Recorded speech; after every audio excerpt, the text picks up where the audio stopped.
உட்காந்து யோசித்து பார்த்தா எப்படிதான் ஆசீர்வதிக்கப்பட்டாங்க ஆபிரகாம். பூமி என்ன பண்ண முடியலையா? எப்படிடா அப்படி?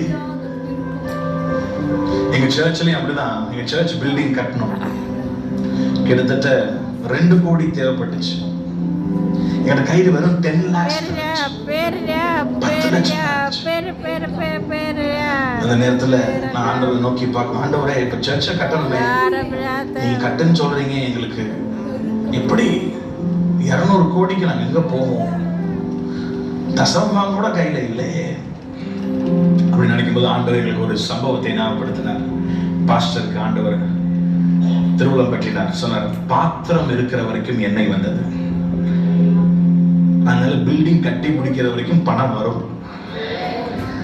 எப்படி வரும்னா கேட்காத, நீ பில்டிங்க ஆரம்பி, கடைசி செங்கல் வைக்கிற வரைக்கும் நான் சோர்ஸா இருப்பேன், வந்துட்டே தான் இருக்கும், பணம் நிக்காது.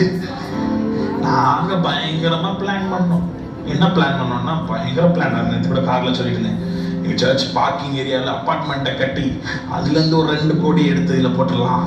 சொத்த சொன்னார், பாஸ்டர் 2 கோடி வந்துடும் பாஸ்டர், ஒரு 40 பில்டிங் கட்டி 40 அப்பார்ட்மெண்ட்ல ஹவுஸ் எடுத்துட்டாலே வந்துடும் பாஸ்டர் அப்படின்னு சொல்லி நாங்கள் அதை போய் கேட்டா அவன் சொல்லிட்டான், 20 அடி ரோடு வேணும் உங்களுக்கு, 18 அடி ரோடு தான் உங்களுக்கு கொடுக்க முடியாதுட்டான். சில காரியங்கள் ஆண்டவரே ஸ்டாப் பண்ணுவார். பார்த்தீங்கன்னா ஆண்டவர் இதை சொன்ன உடனே நாங்கள் விசுவாசித்தோம். நாங்கள் சொல்றோங்க, இன்னைக்கு வரைக்கும் இப்போ 8வது வருஷம் ஆனிவர்சரி நடந்துட்டு இருக்கேன்னா பாஸ்டர், உங்க பாஸ்டர் அங்கே தான் இருக்கிறாரு, ஃபாதர் பெர்க்மன்ஸ் கூட.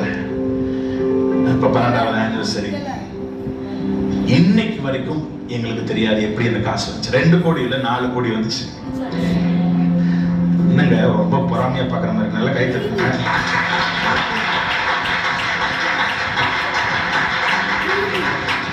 எங்க ஆபீஸ்ல இருந்து எங்க அக்கௌண்டன்ட்ட கேட்டு பாருங்க, இன்னைக்கு வரைக்கும் நாங்க மண்டையை சொல்லிட்டு தான் இருக்கோம்.